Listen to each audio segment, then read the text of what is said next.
Picture this: you're exhausted after a long day, ready to collapse into bed. But instead of sinking into a plush mattress, you're greeted by a pile of rough straw or a cold, hard stone slab. No pillows, no cozy blankets, just the bare essentials. This was the reality for countless people across the ancient world, where sleep wasn't just a nightly routine. It was a battle against discomfort, a dance with nature, and sometimes even a sacred ritual. How did civilizations from the banks of the Nile to the heart of Rome manage to rest without the luxuries we take for granted today? The answer is far more fascinating than you might think. Sleep in the ancient world wasn't just about closing your eyes and drifting off. It was deeply intertwined with culture, religion, and survival. From the Egyptians who elevated their heads on wooden headrests to avoid insects, to the Romans who reclined on cushioned couches during lavish feasts before retiring to simpler sleeping quarters, every civilization had its own unique approach to rest. But it wasn't just about physical comfort. Ancient people believed dreams were messages from the gods, and their sleeping arrangements often reflected their spiritual beliefs. Imagine dozing off under the stars, wrapped in animal hides, listening to the sounds of the night, or lying in a communal space where the entire family slept side by side for warmth and safety.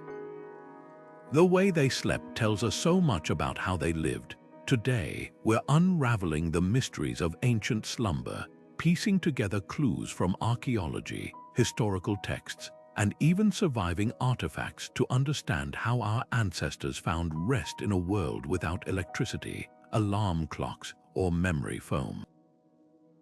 You'll discover why some cultures saw sleep as a vulnerable state to be protected, while others celebrated it as a gateway to the divine.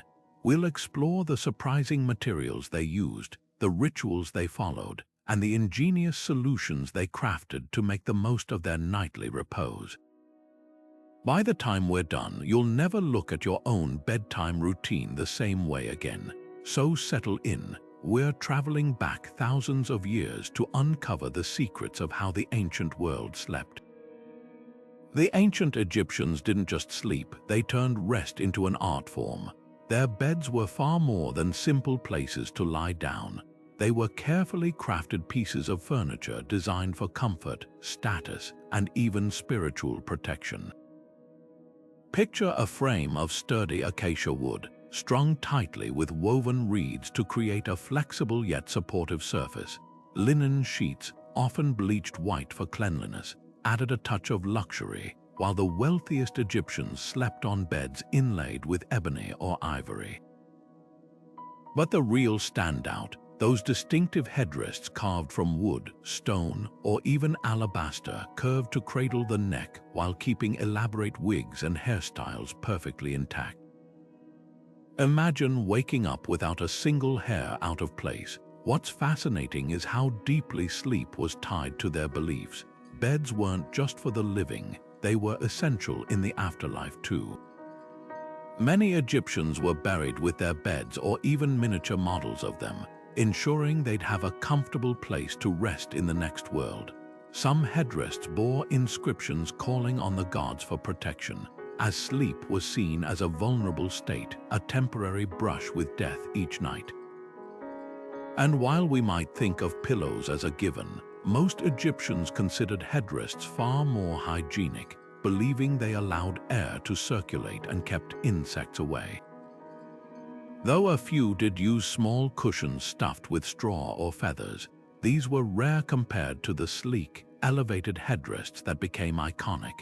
Yet for all their innovation, the Egyptians weren't the only ones rethinking sleep. Just across the Mediterranean, the Greeks took a completely different approach, one that turned rest into a social affair.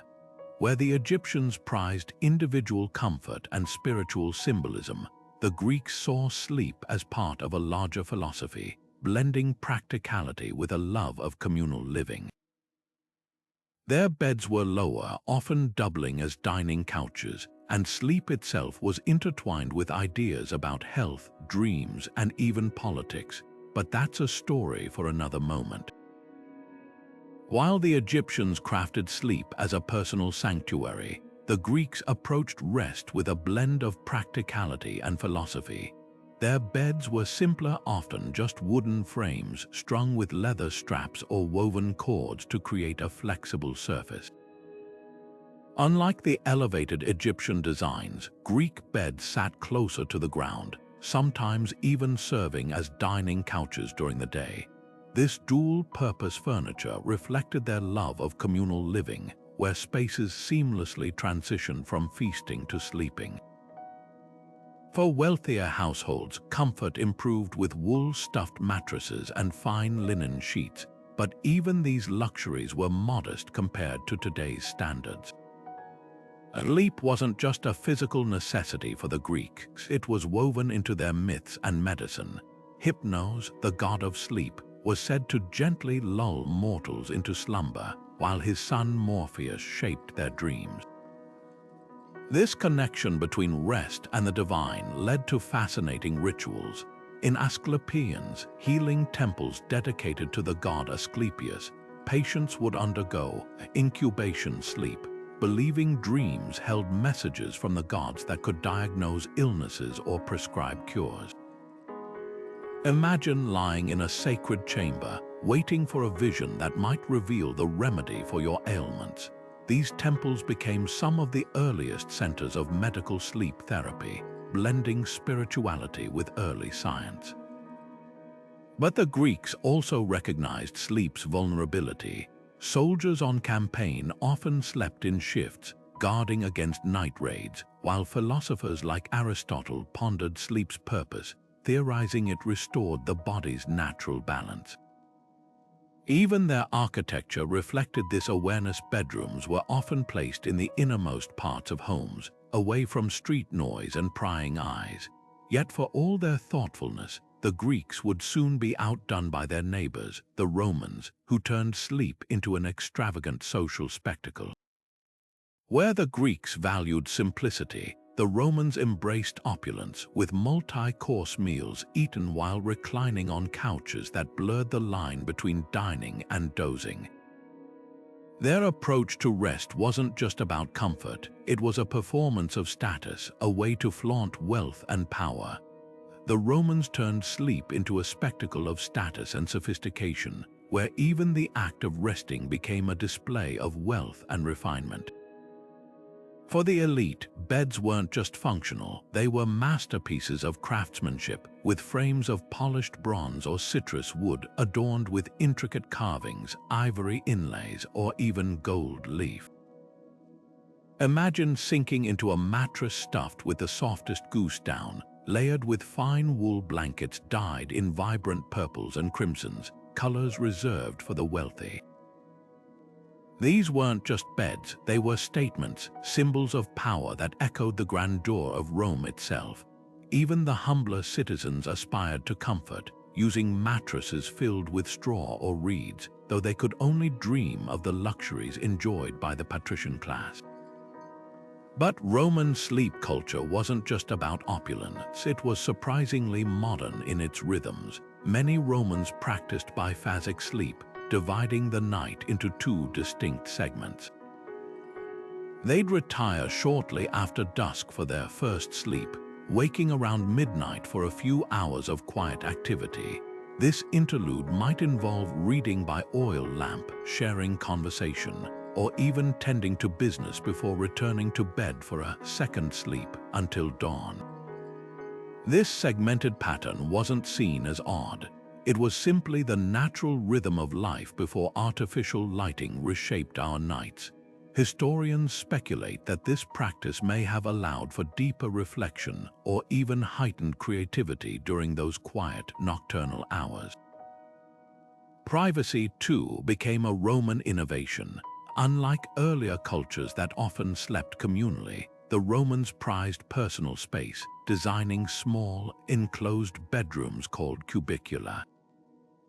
These rooms were tucked away in the inner sanctums of homes, shielded from the noise and bustle of daily life. Wealthier households might even have separate sleeping quarters for summer and winter, adjusting their surroundings for optimal comfort. Yet for all their advancements, the Romans shared one universal challenge: the constant battle against pests. Fleas and bedbugs were such a nuisance that some would sprinkle lavender or rosemary on their bedding, an early form of aromatherapy to ward off unwanted guests. Their approach to sleep extended beyond the bedroom. Public baths, a cornerstone of Roman life, often included quiet resting areas where citizens could unwind after a soak, blurring the line between hygiene and relaxation. And let's not forget the famed Roman lectus, a multi-purpose couch used for dining, socializing, and even dozing during daytime naps. This piece of furniture embodied their philosophy. Sleep wasn't just a nighttime affair, but a fluid part of daily existence.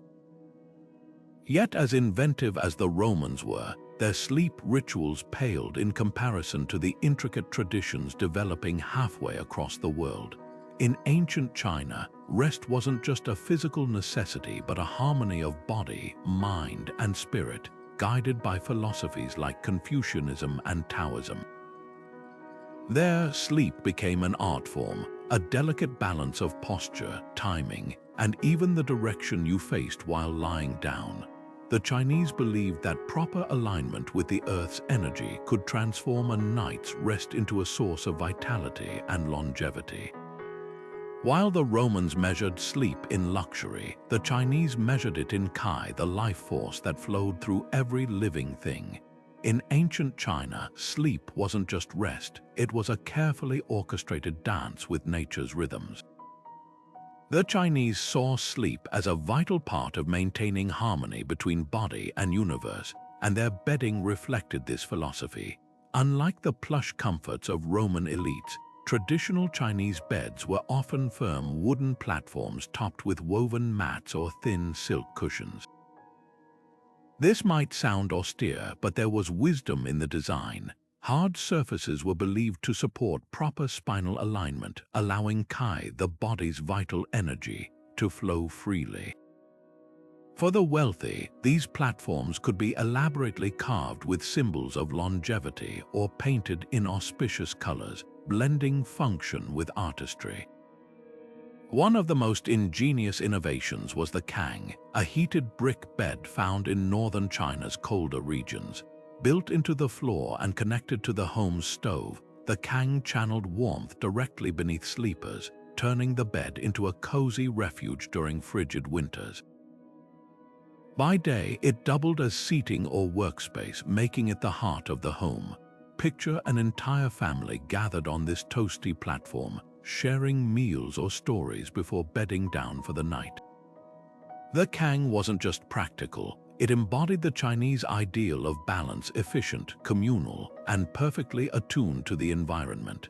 But the Chinese approach to sleep went far beyond furniture. Traditional medicine played a starring role, with herbs like chrysanthemum, jujube seeds, or lotus leaves steeped into teas to calm the mind. Acupressure pillows filled with medicinal plants were common, targeting specific points on the neck to relieve tension or improve circulation. Even the direction you faced while sleeping mattered. Aligning the head north and feet south was thought to harmonize with Earth's magnetic fields, promoting deeper rest. And dreams, they weren't just random, they were messages to be decoded, often consulted for guidance on health or important decisions. Perhaps most striking was their caution against excess comfort. While other cultures chased luxury, Chinese physicians warned that overly soft beds weaken the body, sapping vitality over time. Their writings advised moderation, comparing sleep to a river. Too much stillness bred stagnation, while gentle movement maintained health. This principle extended to bedtime routines, with rituals like soaking feet in warm water or practicing gentle stretches to prepare the body for rest. Every detail, from the firmness of the mattress to the hour of retiring, was part of a larger philosophy. sleep wasn't passive but an active cultivation of well-being. Yet halfway across the globe, indigenous cultures in the Americas developed their own strikingly different relationships with sleep. Where the Chinese sought balance through discipline, many Native American tribes embraced a more fluid connection to nature, often sleeping in sync with seasonal cycles. In the Great Plains, buffalo hides provided warmth in portable teepees, while the Haudenosaunee people of the Northeast built longhouses with shared sleeping platforms, reinforcing community bonds. For the Maya, sleep was a sacred bridge to the spirit world, with woven hammocks suspended between poles to elevate dreamers above earthly disturbances. Each culture's approach reflected its environment and beliefs, proving once again that there's no single, right way to rest, only the way that harmonizes with the world around you. From the towering pyramids of the Maya to the rugged highlands of the Inca, sleep in the ancient Americas was as diverse as the landscapes themselves. While modern beds prioritize individual comfort, indigenous cultures wove rest into the very fabric of community and spirituality. Picture a Maya family settling into their home as dusk falls, not on separate mattresses, but on woven palm mats laid across raised platforms, their bodies cushioned by layers of soft cotton or deerskin. The air hums with shared warmth and whispered stories, for sleeping alone was almost unheard of. Entire families, sometimes multiple generations, rested side by side, turning nighttime into an extension of their deeply connected lives. Then there's the hammock, one of the most revolutionary sleep inventions in history. Originating with the Taino people of the Caribbean, these suspended beds of woven cotton or bark fiber weren't just practical, they were transformative. Elevated above the damp earth, they kept sleepers dry and safe from scorpions or snakes, while the gentle rocking motion soothed them to sleep. Spanish colonists were so impressed they brought hammocks back to Europe, where they became staples on ships for centuries. But for the Taino, hammocks held deeper meaning. They were symbolic cradles, tying sleepers to the rhythms of the natural world as they swayed between earth and sky. In colder climates, ingenuity took a different form. Tribes like the Lakota or Cheyenne lined their teepees with buffalo robes, trapping body heat during freezing plains winters. Some even heated stones in fires, wrapping them in leather to place at their feet. An ancient version of the hot water bottle. The Inca, masters of high-altitude living, layered their sleeping areas with thick wool from alpacas or vicuñas, creating insulation so effective it rivaled modern materials. Yet warmth wasn't the only concern. The placement of beds held spiritual weight. Many tribes oriented sleepers eastward to greet the sunrise, believing the first light could purify dreams from the night before. Dreams themselves were never dismissed as mere imagination. To the Iroquois, they were messages from the spirit world, so vital that elders would interpret them to guide decisions for the entire tribe. The Cherokee spoke of dream catchers long before the woven hoops became popular. Certain individuals, they believed, could catch and decipher visions from ancestors in their sleep. This sacred view of rest extended to daily rhythms too. Unlike rigid modern schedules, many tribes slept when tired and rose with the sun, aligning with what we now call circadian biology. Their approach wasn't just about physical recovery, it was a dialogue with the unseen, a way to nourish both body and soul. What's striking is how these traditions persist. Today's scientists champion the benefits of communal sleep for infant development, while sleep therapists recommend cool, dark rooms echoing the Taino's elevation and the Maya's shaded platforms. Even the heated stones find their parallel in weighted blankets.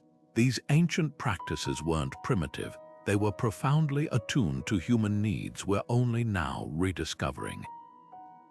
Now let's journey to the dusty plains of Mesopotamia, where sleep took on a dramatically different role.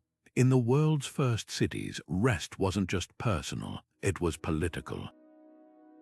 Kings and laborers alike sought dreams as divine blueprints, while the earliest known beds evolved from simple reed mats to symbols of power. The Mesopotamians didn't just sleep, they turned their nights into negotiations with the gods. The Mesopotamians turned sleep into a sacred conversation with the gods, where every dream might hold the key to the future. In the world's earliest cities, Babylon, Nineveh, rest wasn't just about physical recovery, it was a bridge between the earthly and divine. Most people slept on simple mud brick platforms piled with reed mats or woolen blankets, their bodies cushioned from the hard surfaces beneath. These raised platforms kept sleepers above the damp ground, a practical solution in a land crisscrossed by rivers. But for the elite, beds became symbols of status. Wooden frames with legs carved into animal shapes or inlaid with lapis lazuli, their surfaces draped in fine linen. Some even bore inscriptions to protective deities, turning bedtime into a ritual of safety and devotion. Dreams were serious business in Mesopotamia. Kings and commoners alike believed the gods spoke through them, offering warnings, prophecies, or instructions. Professional dream interpreters, often priests, would decipher these nightly visions, recording them on clay tablets in meticulous cuneiform. One famous tablet from the library of Ashurbanipal describes a dream where a giant flood swallowed a city, a warning later linked to an actual disaster. Even the timing of sleep was calculated. The Mesopotamians followed a lunar calendar, marking certain nights as more auspicious for rest. Sleeping under a waxing moon might bring fortune, while a waning moon could signal danger. This wasn't superstition, it was science to them, as methodical as their advancements in astronomy or mathematics. Yet for all their spiritual reverence, Mesopotamians were also strikingly practical. They invented one of the earliest known sleep aids, a blend of herbs like myrrh and frankincense burned to ward off insects and soothe the mind. Medical texts from the period prescribed remedies for insomnia, including potions made from dates and milk. And privacy, almost non-existent. Most families slept together in shared spaces, their beds clustered for warmth and security. Only the wealthiest could afford separate sleeping chambers, often positioned in the innermost parts of their homes, away from the noise of bustling courtyards. Their legacy lingers in ways we rarely notice. The idea of recording dreams, modern sleep journals owe a debt to those clay tablets, the raised bed platform. It evolved into the divans and dabs found across the Middle East today. Even their lunar sleep cycles find echoes in contemporary research on how moon phases affect rest. The Mesopotamians understood something we often forget, that sleep isn't just a biological necessity but a cultural act, shaped by belief, environment, and ingenuity. Now picture a scene far removed from Mesopotamia's sun-baked plains, the frostbitten nights of Scandinavia, where Viking families huddled in longhouses, their sleep dictated by the harsh rhythms of the north. While Mesopotamians sought messages from the gods, Vikings saw sleep as a fleeting respite between battles and voyages, a time to gather strength for the challenges ahead. Their beds were simple wooden benches lined with furs, positioned near crackling hearths to steal every bit of warmth. But don't mistake simplicity for discomfort. These were a people who turned survival into an art form. They layered reindeer hides for insulation, stuffed mattress covers with duck feathers, and even used heated stones wrapped in cloth as primitive bed warmers. For the Norse, sleep wasn't just rest, it was preparation for the next day's conquests, whether on the open sea or the battlefield. In the frozen heart of Scandinavia, Viking sleep was less about luxury and more about survival, a nightly battle against the elements. Picture a longhouse at dusk, its smoky interior lit by flickering firelight, where the entire household gathers on raised wooden benches lining the walls. These weren't just sleeping spots, they were multi-purpose platforms for sitting, working, and finally collapsing onto at night, buried under layers of reindeer hides and coarse woolen blankets. The air would smell of burning birch wood and cured leather, the sounds of crackling flames mixing with the snores of exhausted warriors, privacy non-existent. Families slept shoulder to shoulder, sharing body heat like a living quilt against the relentless cold. But the Vikings weren't just tough, they were ingenious. On particularly frigid nights, they'd heat smooth stones in the central fire pit, wrap them in cloth, and tuck them under the furs to radiate warmth for hours. Some even stuffed their mattress covers with duck or goose feathers, creating primitive down bedding that rivaled modern comfort. And while their beds lacked Egyptian elegance or Roman opulence, they served a brutal purpose: to rebuild strength for the next day's raids, fishing expeditions, or farm labor. Sleep wasn't a passive state, it was fuel for a life lived on the edge of endurance. Dreams held a sacred place in Viking culture, seen as portals to the gods or glimpses of fate. A chieftain might consult a seer after a vivid dream, searching for hidden meanings. Was that vision of a storm-tossed ship a warning to delay a voyage? Did the appearance of Odin's ravens signal coming victory? Even ordinary farmers took dreams seriously, believing they carried messages from ancestors or nature spirits. This spiritual layer added depth to their rugged existence, turning every night's rest into a potential dialogue with the unseen. Yet Viking sleep wasn't just solemn, it had surprising flexibility. During summer's endless daylight, they might nap in shifts, adapting to the midnight sun. On long sea voyages, crews slept under overturned boats on shore, their bodies hardened against the damp ground. And while tales of drunken feasts abound, sober routines were likely the norm. Mead-fueled revelry happened, but survival demanded discipline. Their ability to sleep anywhere, under any conditions, mirrored their adaptability as explorers and conquerors. Half a world away, ancient India wove sleep into the very fabric of spirituality, viewing it as one of life's three pillars alongside food and ritual. Unlike the Vikings' pragmatic approach, Indian tradition saw rest as a sacred alignment of body, breath, and cosmic rhythm. Yogic texts from as early as 1500 BC prescribed specific sleeping postures to channel energy, while Ayurveda, the science of life, categorized sleep as one of the three vital activities governing health. To them, proper rest wasn't just physical, it was a tuning of the soul. The contrast couldn't be starker. Where Vikings bundled under furs, Indians in warmer regions slept on light cotton mats or woven grass beds, designed to keep the body cool and elevated from crawling insects. Wealthier households might use wooden charpoys, rope-strung cots that allowed air circulation, while monks and ascetics often chose simple stone slabs to cultivate detachment. But the real innovation lay in their philosophy.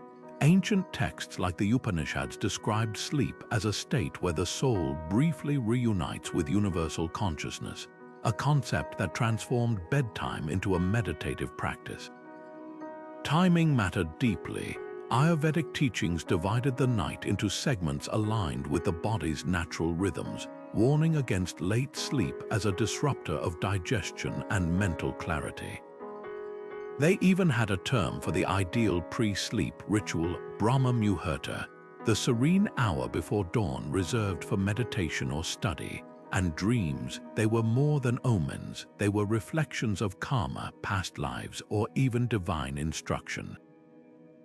Some yogis trained to remain aware during sleep, a practice now echoed in modern lucid dreaming techniques.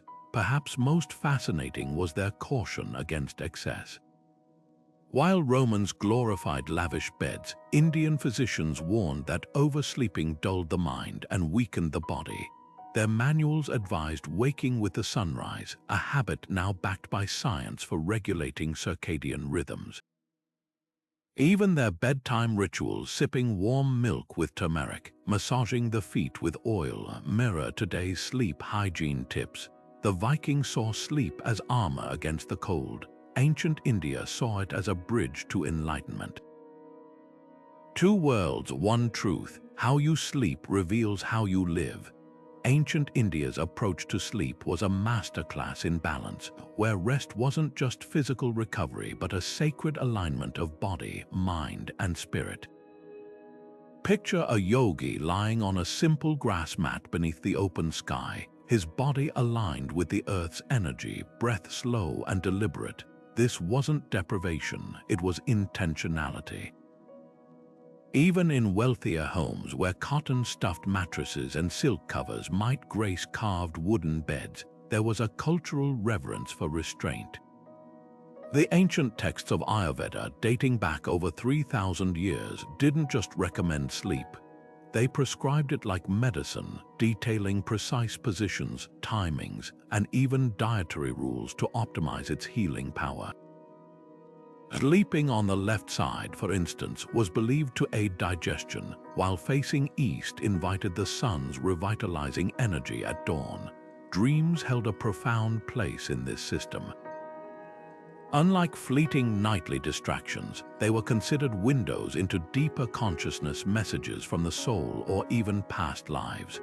Yogis trained to observe their dreams with detached awareness, a practice echoing modern lucid dreaming techniques. Some scriptures describe advanced practitioners who could enter a state of yoga nidra, a conscious sleep where the body rested deeply while the mind remained alert, hovering between wakefulness and slumber. Imagine achieving the restorative benefits of sleep without losing awareness, a skill modern science is only beginning to explore. Yet for all its spirituality, Ayurveda was remarkably practical. It warned against oversleeping, likening excess rest to stealing time from one's own vitality, and emphasized waking before sunrise to sync with nature's rhythms, a principle now backed by circadian research. Bedtime rituals were equally deliberate: warm milk infused with turmeric or nutmeg, foot massages with sesame oil, even the burning of sandalwood to purify the air. These weren't just routines, they were acts of reverence, turning sleep into a daily ceremony. The legacy of these practices endures. Today's sleep therapists echo Ayurvedic advice on consistency and environment, while Yoga Nidra is taught as a stress reduction tool worldwide. The ancient Indians understood something we often forget. Sleep isn't just about shutting down, it's about tuning in. Now, shift the scene to the opulent palaces of ancient Persia, where sleep blended extravagance with ingenious practicality. Persian nobility reclined on raised platforms swathed in the finest wool and linen, their beds adorned with intricate tapestries depicting celestial scenes. But what set them apart wasn't just luxury, it was their climate-smart innovations.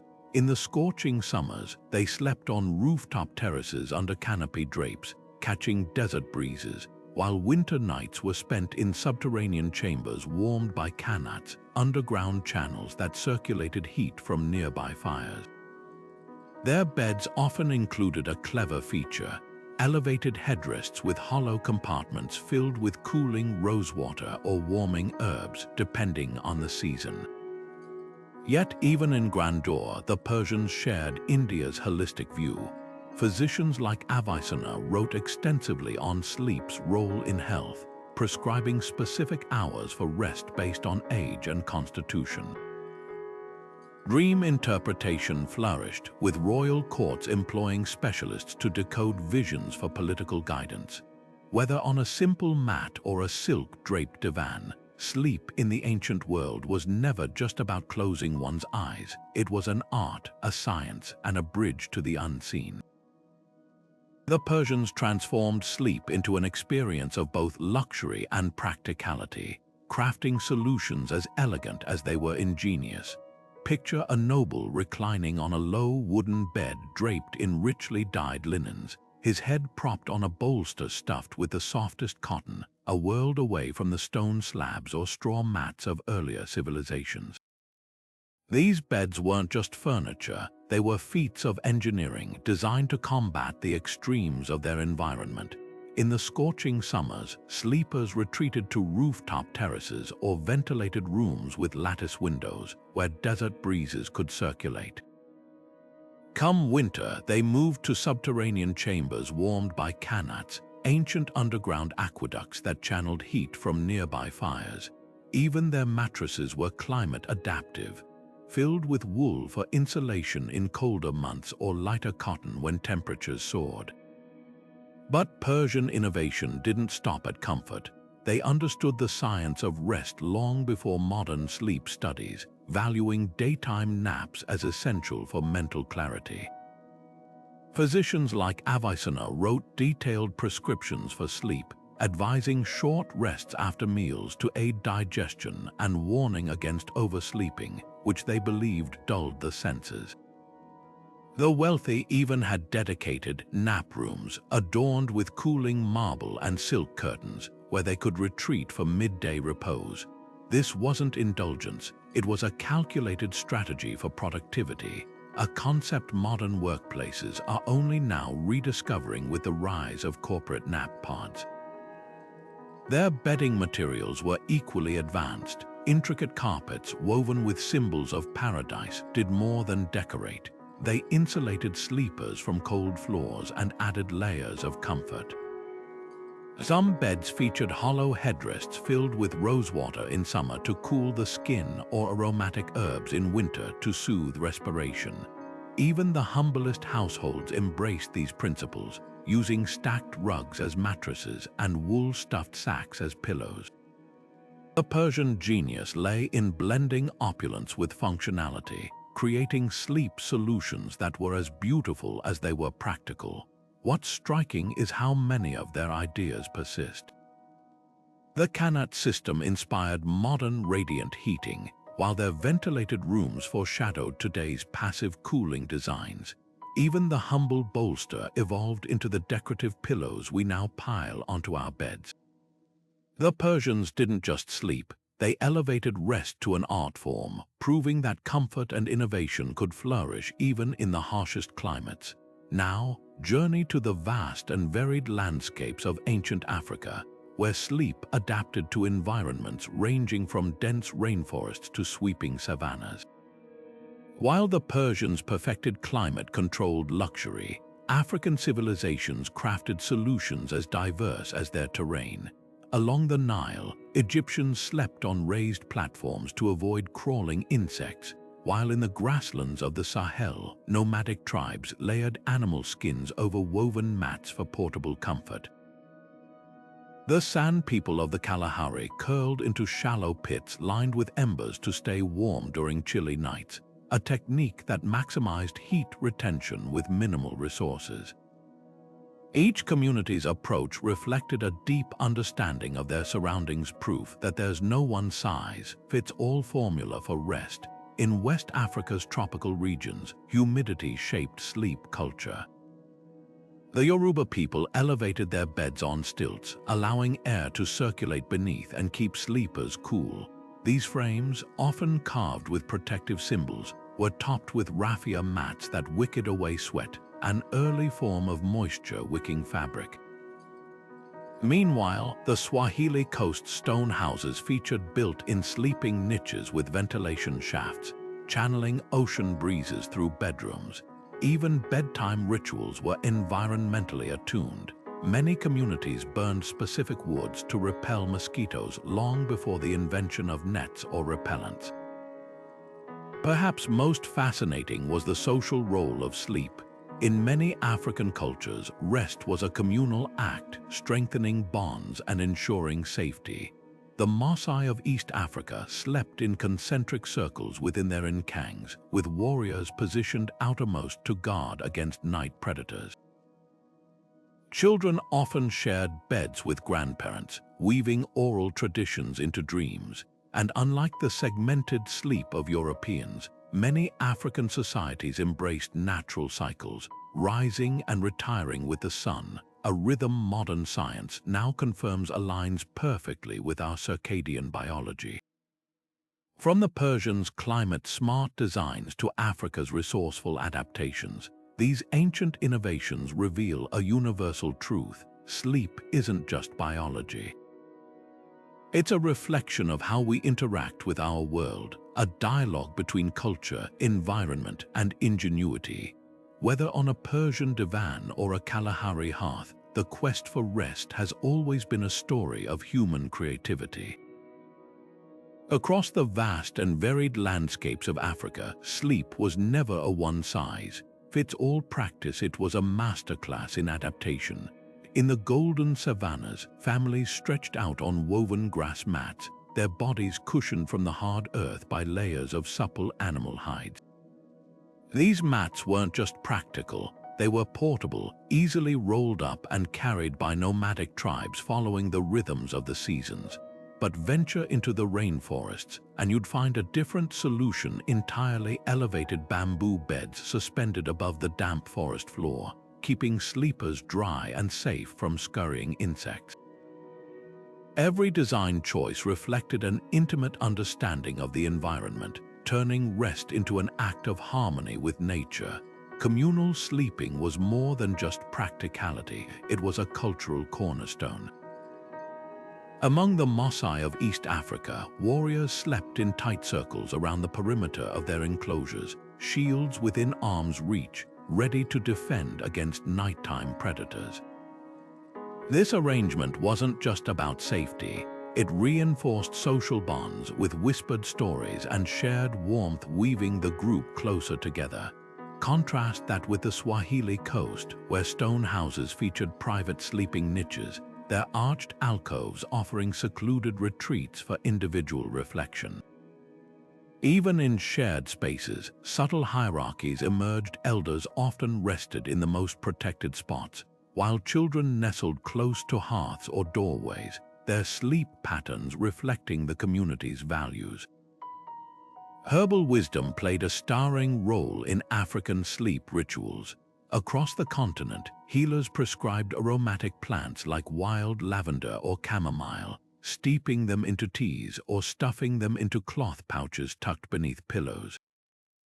The San people of the Kalahari burned specific woods to repel insects and purify the air, while West African traditions included pre-sleep foot baths infused with calming herbs like lemongrass. These remedies weren't just about inducing drowsiness, they were part of a holistic view of health, where sleep was inseparable from physical and spiritual well-being. Dreams held a sacred weight in many African cultures, seen as bridges to the ancestral world. The Zulu consulted dream interpreters for guidance on harvests or disputes, believing nighttime visions carried messages from the departed. In Mali, certain dreams could alter the course of a village's decisions. A vision of drought might prompt early migrations, while a dream of abundant game could set hunters on a new path. This reverence for dreams wasn't passive, it demanded action, turning the nocturnal into a space of active dialogue with the unseen. What's striking is how these traditions echo modern sleep science. The emphasis on natural materials aligns with today's preference for breathable, non-toxic bedding. The communal vs. private sleep debate mirrors contemporary discussions about co-sleeping and independence. Even the herbal remedies find their parallels in aromatherapy and sleep teas. Africa's ancient sleep culture wasn't just functional, it was visionary, blending practicality with profound respect for the interconnectedness of life. Now, shift the scene to the misty mountains and tranquil gardens of ancient Japan, where sleep was elevated to an art of minimalism and mindfulness. While Africans adapted to vast landscapes, the Japanese refined rest into a philosophy, one that balanced elegance with intentional simplicity. Picture a tatami-matted room, its clean lines and uncluttered space inviting calm. Here, sleep wasn't about battling the environment, but harmonizing with it, from the placement of the futon to the direction of the pillow.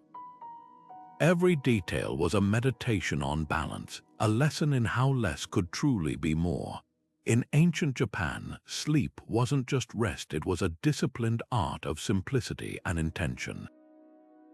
Picture a room with clean, uncluttered lines, its tatami mats woven from fragrant rush grass, their earthy scent mingling with the faint aroma of cedar from the ceiling beams. At night, a thin futon would be unfurled onto these mats, its cotton filling soft yet firm enough to support the spine in perfect alignment. No plush mattresses, no towering piles of pillows, just a single cushion filled with buckwheat hulls to cradle the head.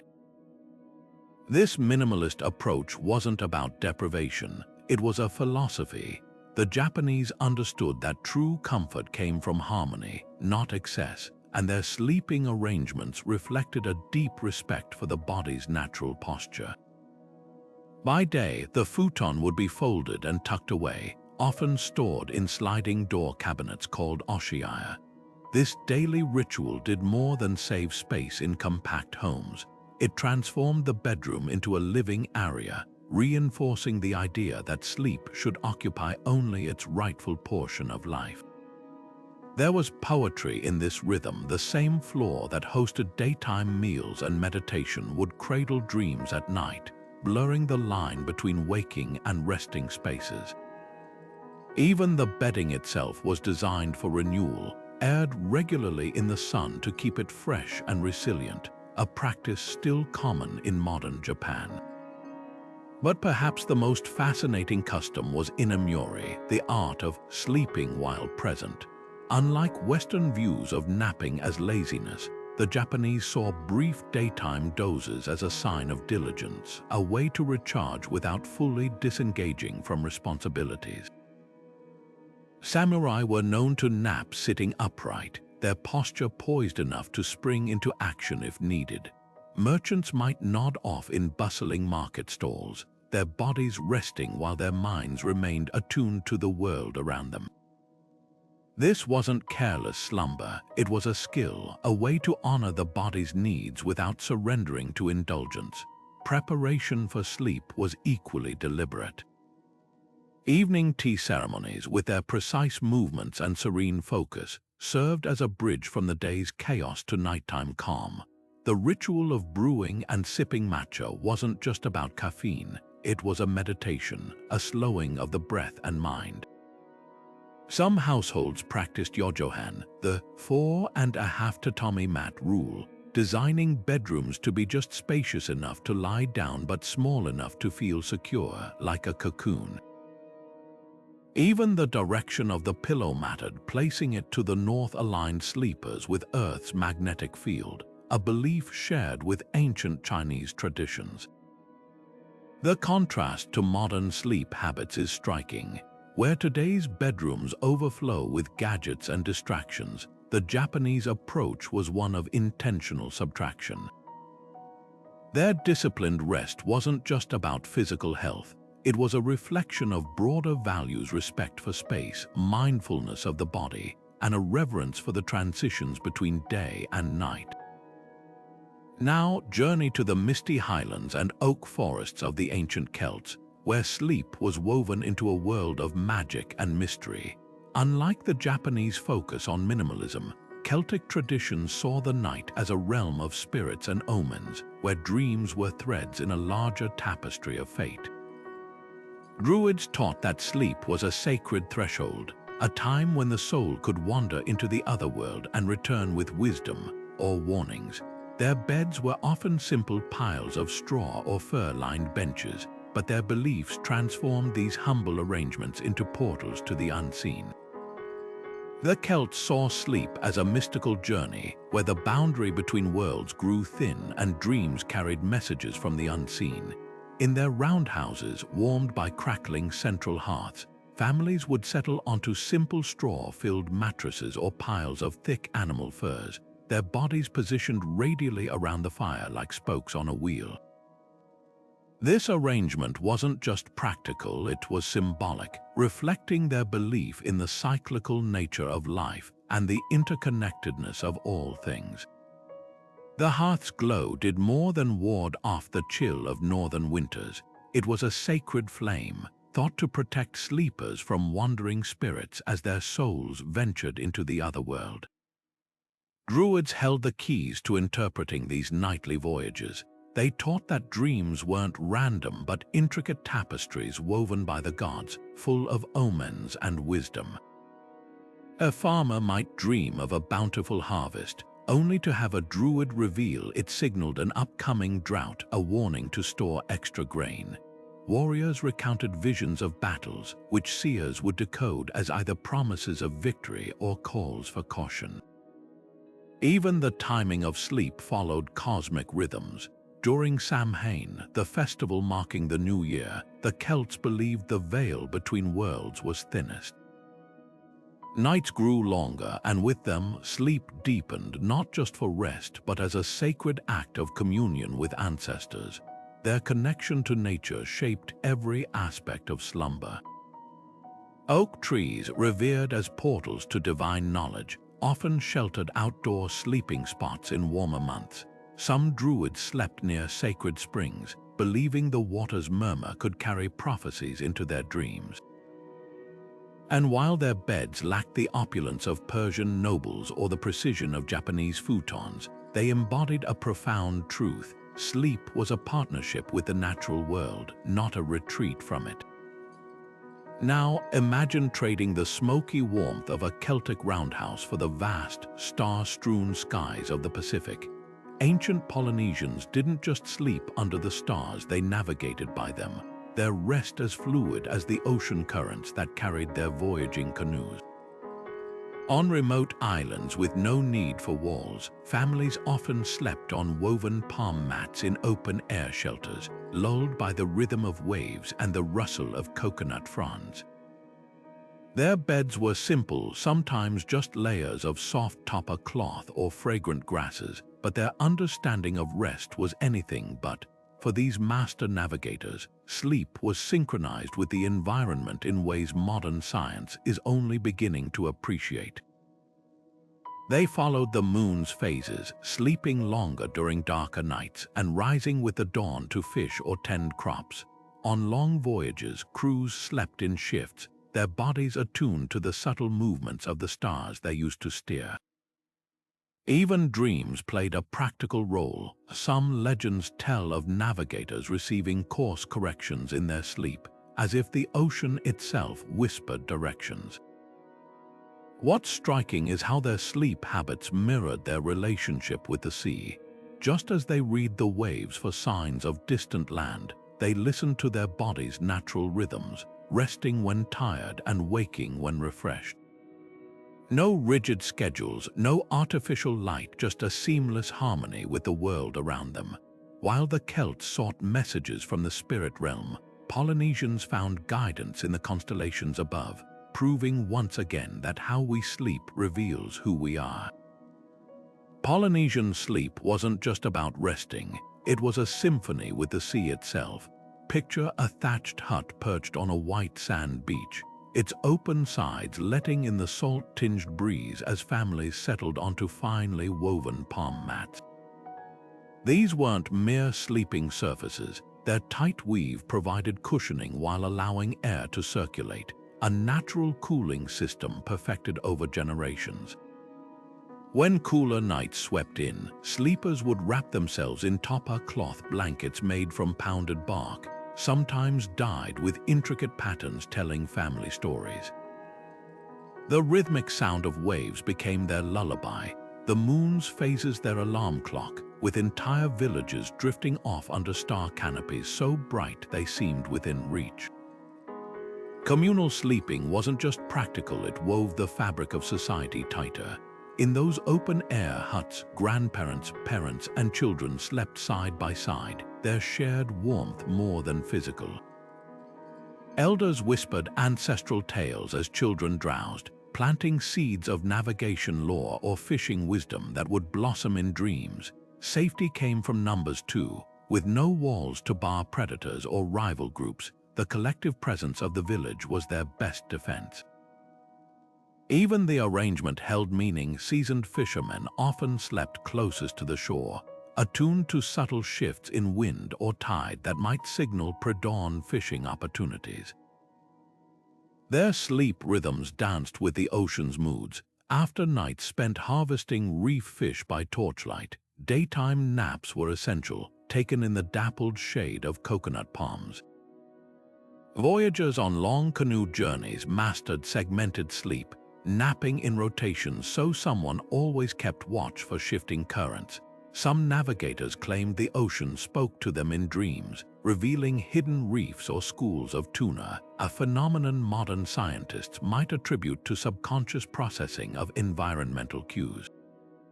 The Polynesians didn't fight their environment for rest. They listened to it, letting the sea dictate when to close their eyes and when to paddle onward. This harmony extended to their very biology. Without artificial light, their circadian rhythms synced perfectly with sunrise and sunset, while the magnesium-rich seawater they lived near likely supported deeper sleep, a fact nutrition studies now confirm. Even their diet played a role. Meals rich in fresh fish provided omega-3s now known to aid sleep quality. Every aspect of their existence, from diet to architecture, conspired to create the perfect conditions for restorative rest. Transitioning from the ocean's embrace to the stone walls of ancient Hebrew dwellings reveals a striking contrast. Where Polynesians slept beneath open skies, Hebrew families often gathered in windowless inner rooms for nighttime safety, their rest framed by ritual and scripture. The shift couldn't be more dramatic, from salt breezes to the scent of olive oil lamps, from communal huts to homes where bedtime prayers were as essential as blankets. Ancient Hebrew sleep traditions wove spirituality into every aspect of rest, transforming the simple act of lying down into a sacred ritual. Picture a small home in Jerusalem as dusk falls, lamps flickering with olive oil, the air scented with baking bread and dried herbs.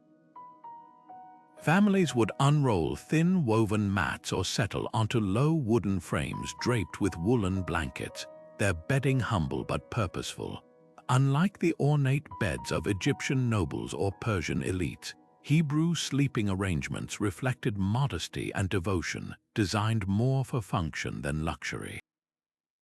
Yet within this simplicity lay profound meaning, for sleep wasn't just physical renewal, it was an act of trust, a daily surrender to divine protection. Bedtime prayers were as essential as blankets in Hebrew households. The Shema, a central declaration of faith, would be recited before sleep, its words weaving gratitude and reverence into the night.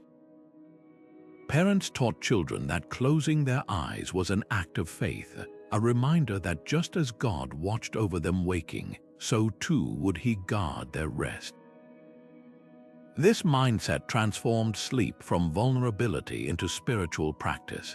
Even dreams carried weight, seen as potential messages from the divine. The story of Joseph interpreting Pharaoh's dreams wasn't just legend. It reflected a cultural belief that the night could reveal truths hidden by day. Some scholars suggest the famous ladder to heaven Jacob saw in his dream may have drawn inspiration from the stepped rooftops where many slept under the stars, blending everyday surroundings with celestial visions. Practicality shaped their sleep habits too. Homes often had a single shared sleeping space, with family members lying side by side for warmth and safety. The climate dictated materials: thick wool blankets for chilly Judean nights, lighter linens during summer. But what truly set Hebrew sleep apart was its rhythm. Unlike segmented Roman sleep or Polynesian lunar cycles, Hebrews followed a sunset to sunrise pattern tied to their liturgical calendar. The Sabbath, beginning at dusk on Friday, turned early rest into a sacred obligation, a pause honoring creation itself. Now shift the scene from Jerusalem's terraced hills to the red deserts and dense bushlands of ancient Australia, where indigenous peoples perfected sleep as an art of survival. While Hebrews saw rest as spiritual surrender, Aboriginal Australians approached it as deep environmental attunement. On the sun-baked earth, families slept on raised platforms of woven branches, insulated with layers of paper bark or kangaroo hides. These weren't just beds, they were climate-controlled shelters, angled to catch cooling breezes or block harsh winds.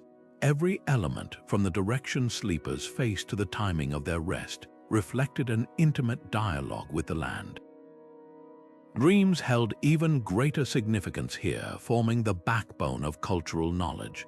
The concept of the dream time where ancestral spirits shaped the world meant sleep wasn't just personal.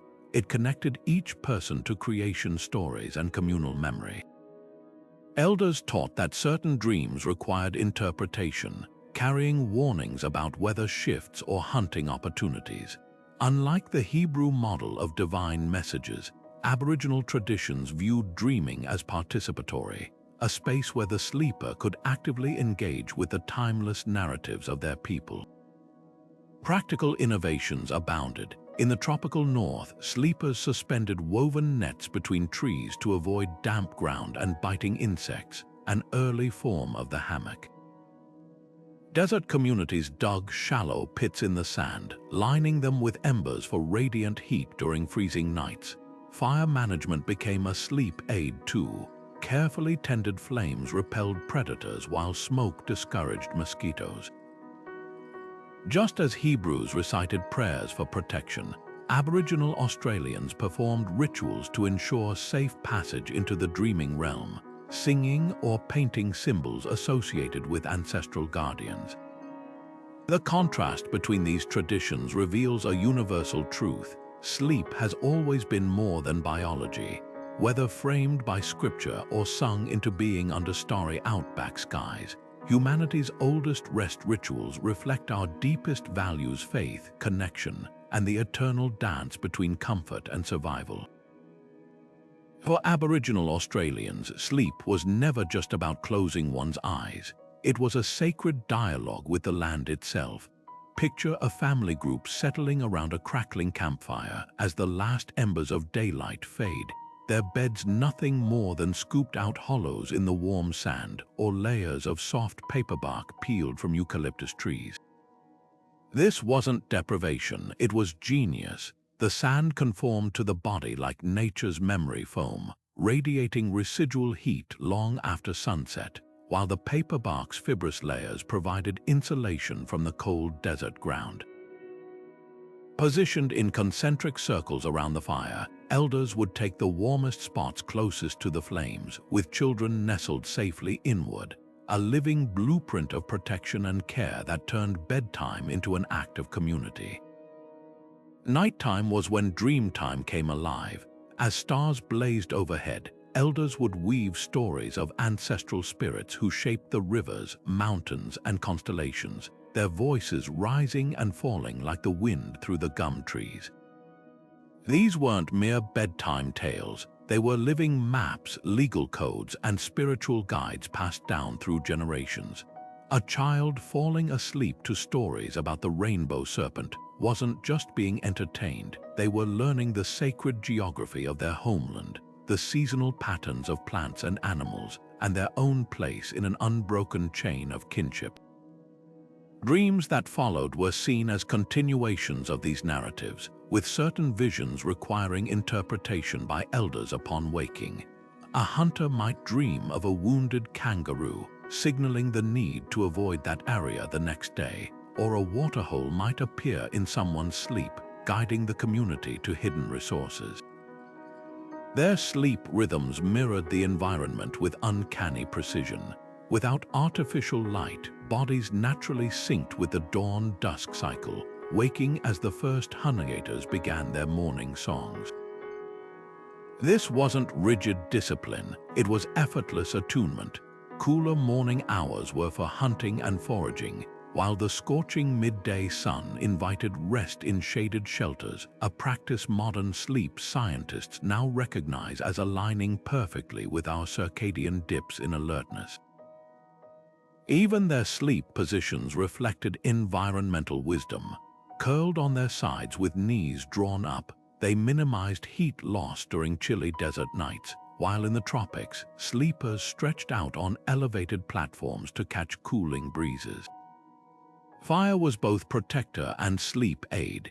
Carefully tended flames warded off nocturnal predators, while the smoke acted as a natural insect repellent. Certain woods, like the aromatic acacia, were chosen for their mosquito-deterring properties when burned, an ancient form of aromatherapy. The communal aspect went beyond warmth. Sharing sleep space meant constant vigilance. A mother might wake briefly to adjust a child's blanket, while elders kept one ear tuned for the telltale rustle of a prowling dingo. This web of mutual care created what researchers now call distributed sleep, where the group's collective awareness compensated for individual vulnerability during rest. The contrast to today's isolated sleep couldn't be starker. Where modern bedrooms prioritize privacy, Aboriginal traditions reveal how profoundly humans are wired for communal rest. Studies now show that co-sleeping families sync their sleep cycles, with mothers and infants entering deep sleep stages in harmony. The Aboriginal practice of mixed-age sleeping arrangements, now rare in Western cultures, may have fostered emotional resilience, with children absorbing a visceral sense of security from the rhythm of adult breathing nearby. Even their lack of rigid sleep schedules anticipated modern findings about chronotypes, acknowledging that different people naturally thrive at different times. Now, imagine trading the red desert's open skies for the serene, structured world of ancient Korea, where sleep wasn't just physical renewal but a Confucian discipline. While Aboriginal Australians flowed with nature's spontaneity, Korean aristocrats turned bedtime into a ritual of order and propriety, their rigid sleeping postures reflecting societal hierarchies as clearly as their daytime bows. The shift from earth to elegance couldn't be more dramatic, from sand beds to heated ondol floors, from firelit dreamtime stories to the precise etiquette of the Yongbin elite. In ancient Korea, sleep wasn't just about comfort, it was a masterclass in harmonizing with the seasons. Picture a traditional hammock home as winter's chill sets in, its wooden floors hiding a brilliant secret beneath, the ondol system. These heated stone channels, warmed by the kitchen's wood-fired stove, turned the entire floor into a radiant bed, gently toasting sleepers through the coldest nights. Unlike the towering beds of Europe or the cushioned divans of Persia, Koreans embraced sleeping close to the ground, their thin cotton mats and lightweight blankets embodying Confucian ideals of modesty and discipline. This wasn't deprivation, it was intentional design. The firm surface promoted spinal alignment, while the ondol's steady warmth eliminated the need for bulky bedding that might breed laziness. The rhythm of Korean sleep followed nature's cues with precision. Candles were extinguished shortly after sunset, and households rose with the first crow of the rooster. No snooze buttons, no groggy protests. Scholars wrote of this early rising as moral virtue, linking it to clarity of thought and productivity. Yongbin aristocrats took this further, training themselves to sleep in strictly regulated postures, never sprawling inelegantly, but lying straight with hands folded, as if ready to greet the new day with dignity. Even their bedding reflected social order. While nobles might have silk-covered pillows stuffed with aromatic herbs, commoners used buckwheat hulls or even wooden blocks, all sharing the same underlying philosophy: sleep should restore, not indulge. What's remarkable is how these ancient practices foreshadow modern wellness trends. The ondol system anticipated today's heated floors and thermal therapy. while the minimalist approach to bedding aligns with current movements like Marie Kondo's decluttering. Koreans understood something we're relearning, that efficient use of space and energy creates serenity. Their homes didn't need separate bedrooms. Sliding paper doors transformed living areas into sleeping spaces at night, then back again at dawn, a fluidity that modern tiny house advocates would admire.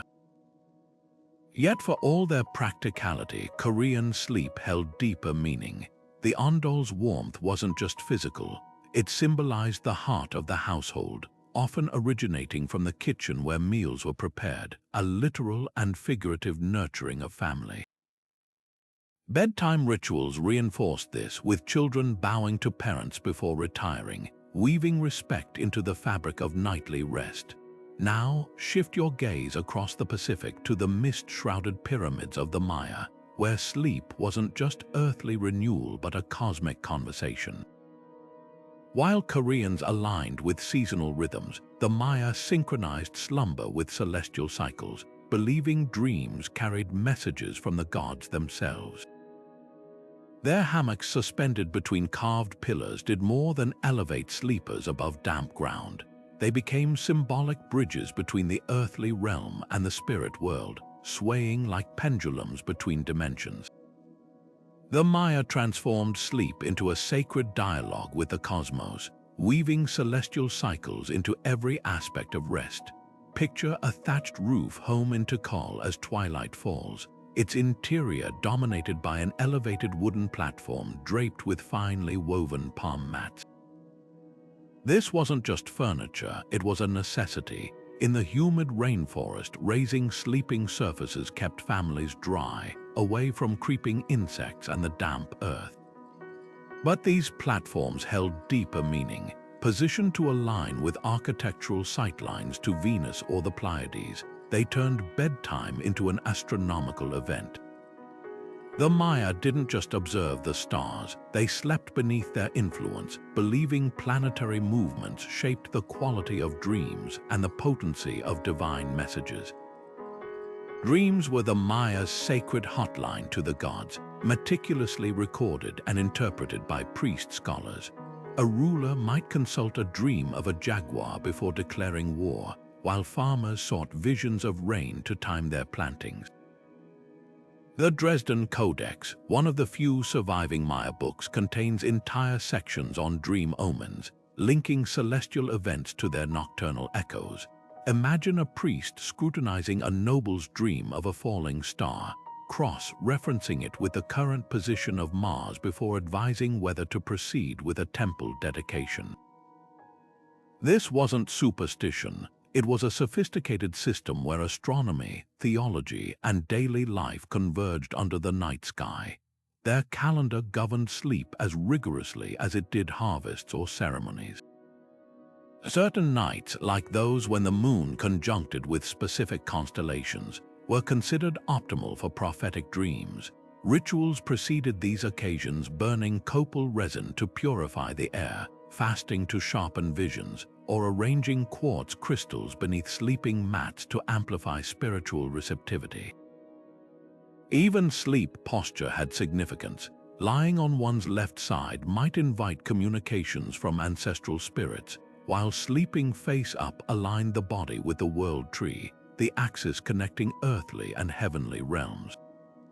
The Maya's greatest sleep innovation, the hammock, while often credited to Caribbean cultures, evidence suggests Maya weavers perfected suspended beds centuries earlier. Woven from agave fibers or cotton, these hammocks allowed airflow in stifling jungles while keeping sleepers safely elevated. But their design was cosmic too. The gentle sway mirrored the pendulum-like motion of Venus in the night sky, turning rest into a celestial dance. Now, shift your gaze from the steamy lowlands to the crisp air of the Andes, where the Inca engineered sleep for life at dizzying altitudes. Where the Maya sought messages from the stars, the Inca synchronized slumber with the rhythms of mountains, crafting solutions as ingenious as their terraced farms. Their stone-walled homes featured tiered sleeping platforms, with the warmest spots reserved for elders, while alpaca wool blankets provided insulation no modern synthetic could rival. But their true mastery lay in understanding sleep's role in high-altitude survival, a science we're only beginning to decode. The Inca mastered the art of high-altitude slumber, turning the harsh Andean nights into a testament of resilience and ingenuity. Picture a stone-walled home perched on a mountainside, its interior warmed by the body heat of an entire family sleeping side by side on woven alpaca wool blankets. These weren't just bedding, they were feats of textile engineering, their tight weave trapping warmth so effectively that even modern thermal blankets struggle to compete. The frigid air outside might plummet below freezing, but inside, shared body heat and thick layers of vicuña fur created a cocoon of comfort. This communal sleeping wasn't just practical, it reinforced familial bonds, with elders and children nestled together like a living quilt against the cold. Dreams held a sacred place in Incan cosmology, seen as portals to the spirit world. Shamans or pocos, trained for years to interpret their own visions and those of others, discerning omens in the swirling symbols of the night. A farmer might dream of a falcon circling a barren field, prompting the community to store extra grain in anticipation of drought. Warriors reported visions of condors before battles, interpreted as signs of divine favor. Even the architecture reflected this belief. Many homes included small niches near sleeping areas for placing canopas, sacred stones believed to channel protective energies during vulnerable hours of sleep.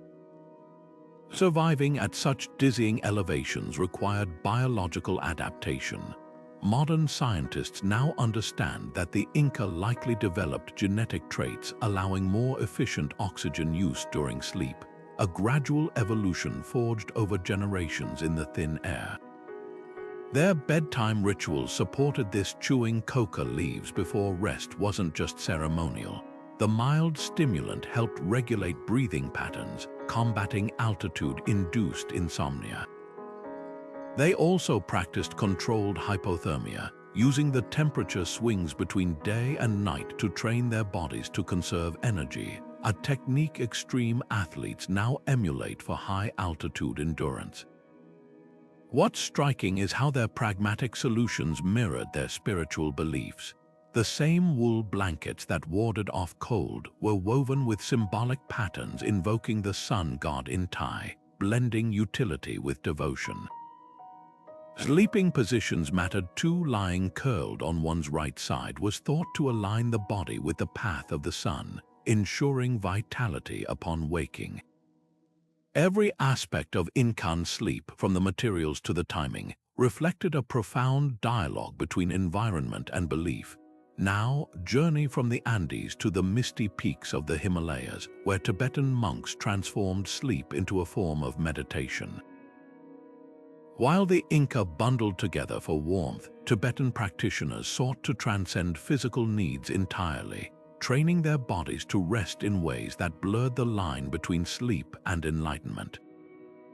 In remote mountain monasteries, monks would sleep sitting upright, their spines straight as arrows, using specialized meditation cushions to support their posture. This wasn't just about conserving space, it was a spiritual discipline, a way to maintain awareness even in repose. The contrast couldn't be starker. Where Incan sleep was communal and earthbound, Tibetan practices aimed for solitary transcendence. Monks practiced yoga nidra, a state of conscious sleep where the body rested deeply while the mind remained luminous and alert. Some advanced practitioners could enter a meditative trance so profound they required minimal sleep, their breath slowing to near undetectable levels, a phenomenon modern scientists have documented with awe. Even their dreams were different, cultivated through techniques to induce lucidity, turning the sleeping hours into a continuation of their spiritual training. Yet both cultures, despite their differences, shared a unifying thread. Sleep wasn't just a biological necessity. For the Inca, it was a conversation with the mountains; for Tibetans, a gateway to enlightenment. Each approach, shaped by the relentless demands of altitude, reveals how deeply our rest is woven into the fabric of who we are.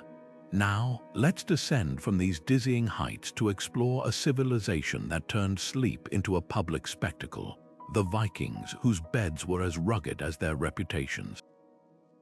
High in the Himalayan monasteries, Tibetan monks turned sleep into a disciplined spiritual practice, mastering rest in conditions that would leave most of us shivering and sleepless. Picture a simple stone cell, its walls unadorned, where a lone monk stretches out on a thin wool mat. No plush mattress, no mountain of pillows, just a single yak hair blanket woven tight enough to trap precious body heat. This minimalism wasn't about hardship; it was a deliberate choice, a way to train the mind and body to find comfort without luxury. The bitter cold became part of the practice, a reminder that true rest wasn't dependent on external conditions but on inner stillness. Dream yoga elevated sleep beyond mere physical recovery to a sacred art. Monks trained for years to cultivate milam, the state of lucid dreaming where the sleeper remains fully aware within the dreamscape. Imagine drifting into a dream of a snow leopard crossing a mountain pass, only to recognize you're dreaming and consciously engage with the vision, interpreting its symbols, even reshaping its narrative. These weren't just nighttime adventures, they were advanced meditation sessions, a way to dissolve the boundaries between waking life and the subconscious. Texts like the Tibetan Book of the Dead describe dream yoga as preparation for the afterlife, teaching practitioners to navigate the liminal spaces between death and rebirth with the same clarity they brought to their dreams. Sleep schedules bent to spiritual rhythms. Monks might rise at midnight for puja, interrupting deep sleep to chant and meditate under a sky dense with stars. This segmented rest mirrored ancient Biphasic patterns, but with a profound difference.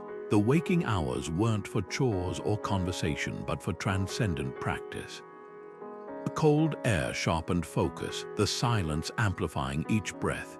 Even the act of lying down held meaning. Certain positions were believed to channel energy along the spine, turning the body into a conduit for enlightenment. The legacy of these practices endures in surprising ways. Modern sleep scientists study Tibetan monks to understand how meditation can alter brainwaves during sleep, while athletes adopt controlled breathing techniques to improve recovery. The monk's ability to thrive on minimal rest in extreme conditions challenges our modern obsession with perfect sleep environments, suggesting resilience might matter more than thread count. Now, shift the scene from the stillness of mountain monasteries to the boundless steppes of Mongolia, where sleep wasn't a stationary ritual but a skill honed on the move. While Tibetan monks sought enlightenment in stillness, Mongolian nomads mastered the art of resting atop galloping horses, their bodies swaying in sync with their herds. For them, sleep wasn't a retreat from the world. It was woven into the rhythm of the land itself, as fluid and untamed as the wind. Mongolian sleep was a masterclass in resilience, shaped by the relentless rhythms of the steppe. Picture a jur, a circular felt tent anchored against the whistling midnight wind, its lattice walls flexing but never breaking under the pressure of the elements. Inside, families would curl up on layers of thick sheepskin and woven wool mats, their bodies nestled together like a living furnace. These weren't just beds, they were survival tools, designed to be packed up at dawn and strapped to a camel's back without a second thought. Nomadic life left no room for excess. Every piece of bedding had to be lightweight, durable, and brutally effective against the biting cold of the high-altitude plains. Sleep schedules were as fluid as the landscape. Unlike cultures that rigidly divided day and night, Mongolians mastered the art of opportunistic rest. Warriors could nap upright in the saddle, their bodies swaying in sync with their horse's gait, while herders snatched moments of deep sleep between watches over their flocks. This wasn't insomnia, it was hyper-adaptability, a finely tuned ability to recharge in fragments. The famed stamina of Genghis Khan's armies likely stemmed from this very skilled soldiers trained to function on short bursts of intense sleep, waking alert and ready to ride for days. Dreams carried weight in Mongolian culture, though not as divine messages. Shamans or bara interpreted them as omens of health, weather shifts, or hunting success. A dream of a galloping stallion might signal an auspicious day for travel, while visions of crows could warn of approaching illness. But unlike the elaborate dream temples of Mesopotamia, Mongolian interpretations were starkly practical, focused on immediate survival rather than cosmic revelations. What's remarkable is how their sleep habits mirror modern polyphasic sleep experiments. By breaking rest into shorter cycles, they avoided the grogginess of long, unbroken slumber, a technique now studied by astronauts and elite athletes. Even their bedding choices find echoes in today's thermoregulating fabrics. Sheepskin's natural moisture-wicking properties kept sleepers dry, while felt insulation rivaled any synthetic material. Now shift the scene from the windswept steppes to the shadowed courtyards of ancient Babylon, where sleep wasn't just survival, it was a sacred language etched into clay. While Mongols adapted to the unpredictability of the open sky, Babylonian priests meticulously recorded dreams as if they were celestial equations, their cuneiform tablets preserving the night's whispers for eternity. Babylonians turned sleep into a sacred science, their mud brick platforms and woolen blankets mere backdrops to a far more profound nightly ritual: the decoding of dreams. Picture a scribe hunched over a damp clay tablet by flickering lamplight, his stylus meticulously etching the symbols of a merchant's nightmare about a crumbling city wall. This wasn't just record-keeping, it was an act of divination. Temples like the Esagila in Babylon housed special chambers where priests would incubate dreams, lying on sanctified mats after elaborate prayers to receive visions from the gods. The air would be thick with the smoke of burning cedar and myrrh, believed to thin the veil between worlds. When a dream arrived, it was treated like a royal dispatch, analyzed for hidden meanings that could predict floods, warn of invasions, or reveal the fate of kings. The precision of their system was staggering. Surviving tablets from the library of Ashurbanipal categorized dreams into types, those featuring flying birds, omens of news, crumbling teeth, warnings of betrayal, or overflowing rivers, signs of abundance. Some entries read like medical journals, linking dream symbols to bodily ailments. A vision of a darkened sun might prompt a physician to check for liver disease. Even the timing mattered. Dreams occurring during the watch of the moon god Sin were considered especially potent. What's remarkable is how methodical they were. Unlike the Greeks or Egyptians, who saw dreams as mystical but unpredictable, Babylonians approached them like astronomers charting stars, mapping patterns, cross-referencing symbols, and creating what may be history's first dream dictionaries. Their influence rippled across millennia. Jewish dream interpreters in antiquity borrowed Babylonian techniques, while later Islamic scholars preserved and expanded their catalogues. Even Freud's interpretation of dreams echoes this ancient impulse to systematize the subconscious. But perhaps their greatest legacy was the idea that sleep wasn't just passive, it was a channel for messages demanding decoding. Now, journey from the ziggurats of Babylon to the golden sands of Nubia, where sleep took on a radically different rhythm. While Babylonians sought cosmic dispatches, Nubians crafted rest around the blazing sun and the Nile's life-giving floods. their beds designed not for prophecy but for survival in one of Africa's most unforgiving landscapes. In the heart of ancient Nubia, sleep was a dance with the elements, a daily negotiation with scorching days and surprisingly chilly nights. Families rested on raised platforms of palm ribs lashed together with sinew, their surfaces cushioned by layers of woven goat hair or, for the elite, thin cotton mattresses stuffed with fragrant grasses. These beds weren't just furniture, they were climate control. Elevating sleepers allowed the desert breeze to circulate beneath, while the breathable fibers prevented sweat from turning bedding clammy.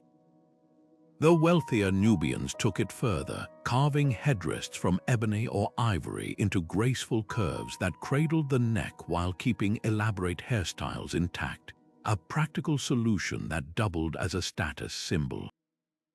What set Nubian sleep apart was its synchronization with the Nile. During inundation season, when the river swelled and fields flooded, villages relocated to higher ground, transforming sleep into a communal affair under the stars. Temporary shelters used woven reed mats that could be rolled up at dawn, their patterns echoing the rippling water below. This wasn't just adaptation, it was reverence. The Nile's rhythms dictated when to sleep deeply during the calm of the flood, and when to rest lightly in the busy planting season, attuning bodies to nature's calendar long before the term circadian rhythm existed. Dreams still held significance, but with a distinctly Nubian twist. Unlike the Babylonians' bureaucratic approach, Nubian interpretations were communal, shared around morning fires, debated by elders, and often incorporated into oral histories.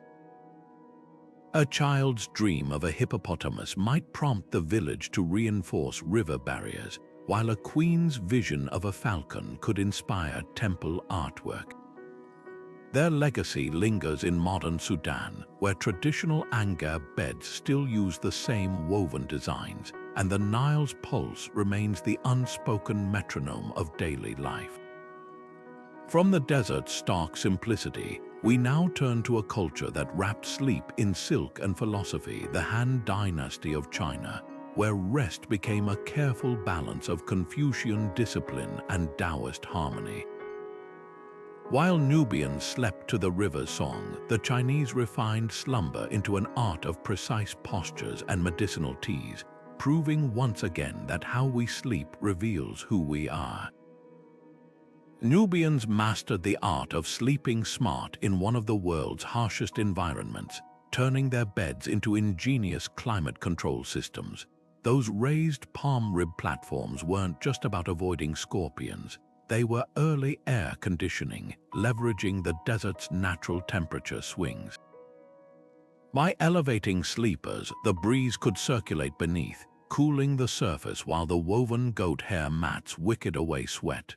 For the elite, linen sheets dyed with indigo or madder root added a touch of luxury, but even these served a purpose.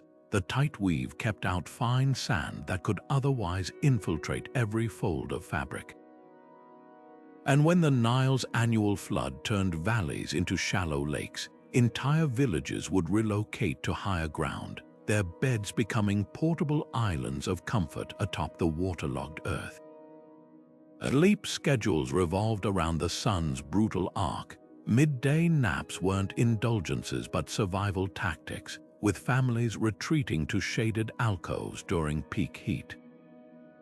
The wealthiest Nubians took this further, building bedrooms with north-facing windows to catch cooler drafts, while others slept on rooftops under star-lit skies. But the real genius lay in their seasonal adaptations.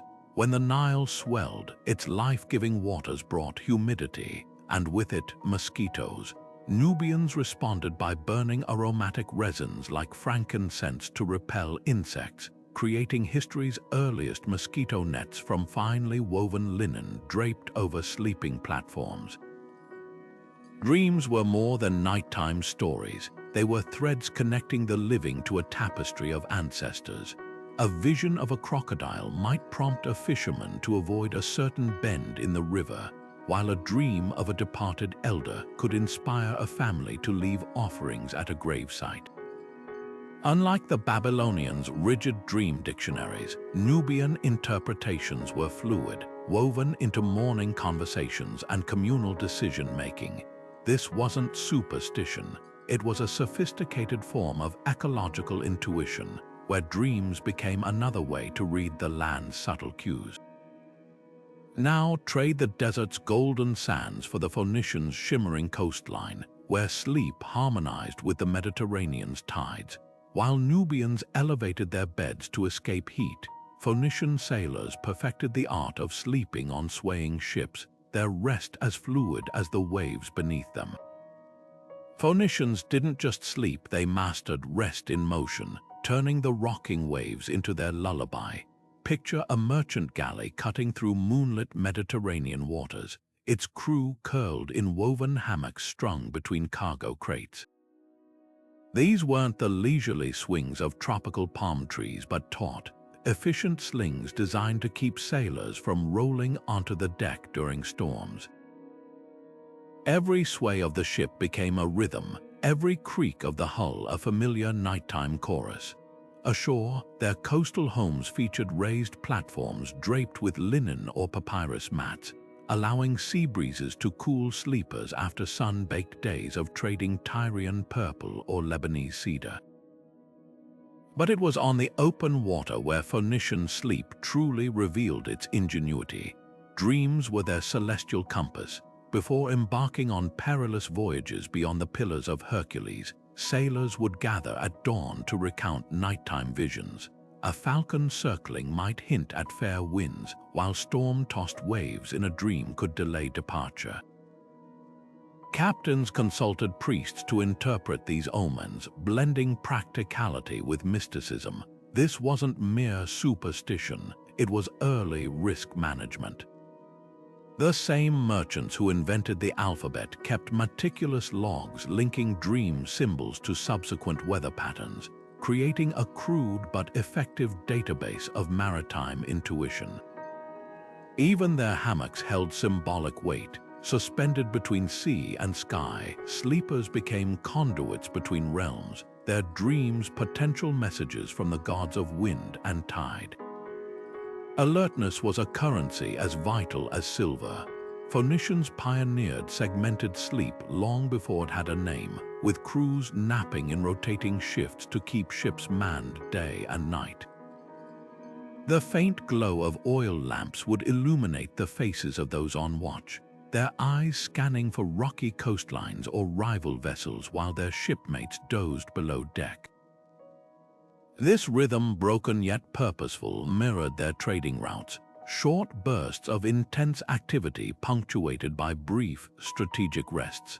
Now, journey from the salt-sprayed decks of Phoenician ships to the highlands of ancient Ethiopia, where sleep met its fiercest rival, coffee. While Phoenicians relied on dreams to navigate, Ethiopians harnessed the power of the coffee cherry to defy fatigue, turning rest into a calculated negotiation with alertness. Legend tells of a goatherd named Chaldi, who noticed his flock frolicking with unusual energy after nibbling red berries from a certain bush. Those berries, roasted and brewed, became the world's first coffee, a tool not to escape wakefulness but to master it. Monks in Ethiopian monasteries chewed the leaves or steeped the cherries in water, creating a potent infusion that sustained them through nights of prayer and study. This wasn't just a stimulant, it was a cultural revolution reshaping how entire societies balanced sleep and productivity.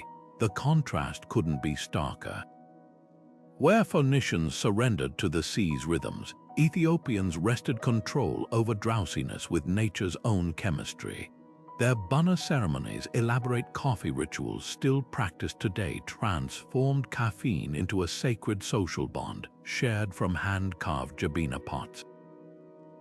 Yet, even as coffee spread across the globe, Ethiopia retained its original wisdom. That alertness, like sleep, is best honored with intention. From hammocks swaying on moonlit decks to the first fragrant sips of dawn's brew, humanity's quest for rest has always been a dance between surrender and mastery. In the highlands of ancient Ethiopia, sleep wasn't just about closing your eyes, it was a delicate dance with the world's first natural alarm clock, coffee. Families rested on simple yet practical woven grass mats, their surfaces slightly elevated to catch cooling mountain breezes.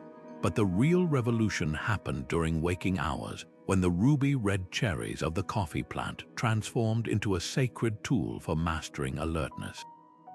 Legend tells of Kaldi, the observant goatherd who noticed his flock's boundless energy after nibbling these mysterious berries. What began as a pastoral curiosity soon became a cultural cornerstone. Monks in remote monasteries crushed the cherries into pulp, mixing them with animal fat to form early energy balls that sustained them through nights of prayer and meditation. This wasn't just about fighting drowsiness. It was a profound recognition of sleep's partnership with wakefulness, a harmony modern science now calls the sleep-wake cycle. The Ethiopian coffee ceremony elevated caffeine into ritual. Picture a dimly lit hut at dusk, the air thick with the earthy aroma of freshly roasted beans as a hostess slowly shakes a pan over glowing embers. The rhythmic popping of coffee beans mingles with murmured conversation, turning the act of staying awake into a communal sacrament. Guests sip from small cups as the brew's bitterness gives way to a floral aftertaste, their minds sharpening for evening storytelling or spiritual discussion. Unlike today's hurried espresso shots, this was mindfulness in a cup, a deliberate pacing of alertness that honored both the body's limits and the demands of sacred duty. The ceremony's 3 rounds, each weaker than the last, mimicked the natural ebb of energy, allowing participants to glide gently into rest when the time came. What's fascinating is how Ethiopians balanced coffee's stimulant power with deep respect for restorative sleep. While they harnessed caffeine to extend focus for rituals or long-distance travel, they also practiced segmented sleep, napping during the day's peak heat. Their woven mats, often layered with aromatic eucalyptus leaves, doubled as daytime resting spots, cool, insect-repelling sanctuaries for brief but potent recovery. This wasn't just practical, it reflected a holistic view of energy management, where sleep and wakefulness weren't enemies but partners in the rhythm of life. Stimulants and slumber might seem like opposites, but Ethiopian culture wove them together seamlessly. Even their bedtime rituals acknowledged coffee's role. Herbal infusions of rue or ginger served as counterbalances, easing the transition from alertness to rest. Modern sleep scientists would nod in recognition. Ethiopians intuitively grasped what we now call sleep hygiene, using stimulants strategically rather than indiscriminately. Their legacy lingers in every sip of yirgacheffe or sidamo, a reminder that humanity's relationship with rest has always been as complex as the flavors in a perfectly brewed cup. Now shift the scene from Ethiopia's misty highlands to the dense oak forests of ancient Gaul, where sleep was less about chemistry and more about brute endurance. While Ethiopians sipped coffee beneath woven grass roofs, Gauls snored in smoke-filled longhouses, their beds little more than piles of furs strewn across earthen floors. Here, rest wasn't a science, it was a battle against the elements, a test of resilience in a world where every night was a negotiation with the cold. In the shadowy depths of ancient Gaul's oak forests, sleep wasn't about luxury, it was a nightly test of endurance. Picture a roundhouse, its conical thatch roof blackened by smoke from the central hearth, where warriors sprawled on piles of straw mixed with dried heather for cushioning. These weren't delicate beds but rugged nests, layered with wolf and bear furs that did double-duty insulation against the brutal cold and badges of hunting prowess. The air hung thick with the scent of wood smoke, sweat, and the herbal sachets hung to ward off pests, creating an atmosphere modern noses might find overwhelming but Gauls associated with safety and community. Communal sleeping was the heartbeat of Gallic tribes, with entire families, sometimes multiple generations, huddled together like a living fortification against the night. This wasn't just about warmth, it reinforced the social fabric. Young warriors learned courage by sleeping beside seasoned fighters, while elders whispered origin myths to wide-eyed children as embers crackled. The arrangement mirrored their battle formations, interdependent, protective, with the vulnerable always at the center. Even their famed feasts flowed seamlessly into slumber, with revelers often passing out on the same benches where they'd toasted their gods moments before, turning mealtime into nap time with unapologetic practicality. Dreams were battlefields in Gaulish belief, no peaceful visions, but spectral wars where spirits clashed over future events. Druids served as dream generals, interpreting these nocturnal skirmishes with the precision of military strategists. A warrior might wake recounting a dream of a broken sword, only for the druid to declare it a warning against overconfidence in an upcoming raid. Some tribes practiced dream incubation, where seekers would sleep on sacred mounds or near ritual stones, hoping for visions that could guide harvests or warfare. The most potent dreams often came during Samhain, when the veil between worlds thinned, and even ordinary sleepers might wake with prophecies trembling on their lips. Their sleep habits reflected an uncompromising worldview. While Romans built private cubicula and Egyptians crafted headrests for spinal alignment, Gauls prized resilience over comfort. Historical accounts describe warriors sleeping fully armed, their swords within reach even in peacetime, a habit that surely made for restless nights but ensured readiness. This wasn't insomnia, it was a cultural conditioning where vulnerability was minimized and alertness honored. Even their bedding materials told a story: straw that could be hastily burned if enemies attacked, furs that doubled as emergency cloaks during flight. Every aspect of Gallic sleep served multiple purposes, mirroring their pragmatic approach to survival. Now, fast forward through millennia to today's sleep-scaped world of memory foam and smart mattresses. The contrast couldn't be starker. Where Gauls embraced communal rest, modern bedrooms are fortresses of privacy. Where they saw dreams as divine dispatches, we often dismiss them as neural static. Yet traces of ancient wisdom persist. The recent popularity of weighted blankets echoes the comforting pressure of animal furs, while sleep trackers fulfill our era's version of dream interpretation, quantifying rest into REM cycles instead of omens. Even the communal aspect is making a quiet comeback, with studies affirming what tribal cultures always knew. Sharing sleep space can synchronize circadian rhythms and deepen emotional bonds. Perhaps the most profound difference lies in our relationship with sleep's purpose. Ancient cultures, whether Gaulish warriors or Egyptian priests, viewed rest as active communion with unseen forces. Modernity often reduces it to mere biological maintenance, something to optimize for productivity. Yet as science uncovers sleep's role in memory consolidation and emotional processing, we're relearning what druids and shamans intuited, that the night holds more than darkness. It's a frontier, one where our ancestors battled spirits and where we now wrestle with the mysteries of our own minds. The beds have changed, but the essential quest remains: to emerge from sleep's shadow, not just rested but transformed. From stone headrests to heated floors, the ancient world's approach to sleep was anything but primitive. These civilizations didn't just endure the night, they transformed it into an art form, weaving together practicality, spirituality, and pure ingenuity. Take the Vikings, who turned frigid longhouses into cozy cocoons with heated stones and reindeer hides, or the Japanese, who elevated minimalism into a philosophy with their foldable futons and sun-warmed tatami mats.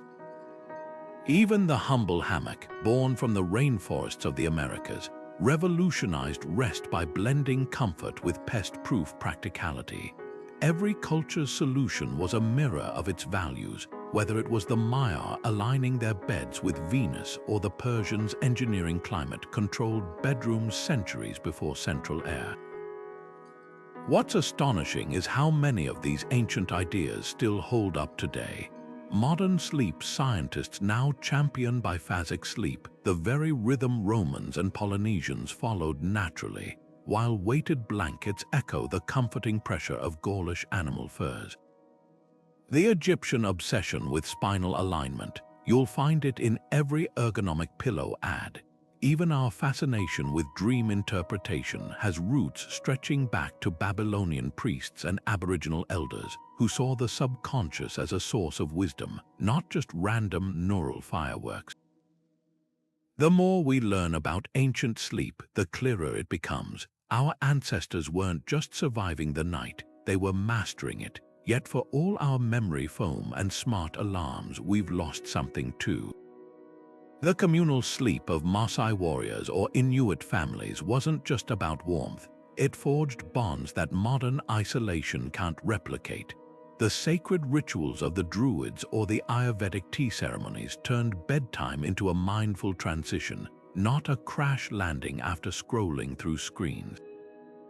And let's not forget the resilience of those Mongolian nomads who could nap upright on horseback, proving that rest doesn't always require a perfect blackout curtain.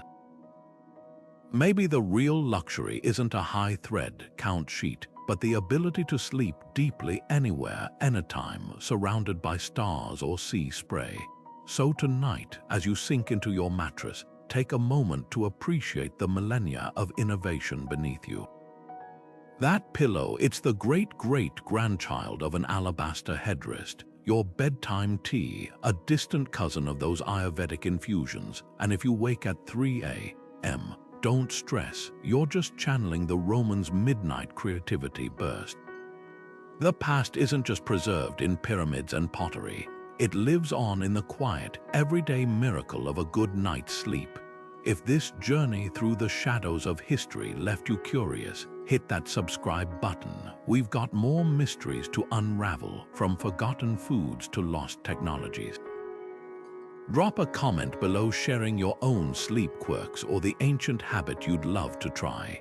And tonight, when you turn off the lights, remember, you're part of an unbroken chain of dreamers, stretching back to the very first person who ever laid down and closed their eyes. Here's to the next chapter in humanity's never-ending quest for the perfect rest. Sweet dreams, and may your sleep be as deep as a Viking's winter slumber, as mindful as a monk's meditation, and as inventive as a Babylonian star-charted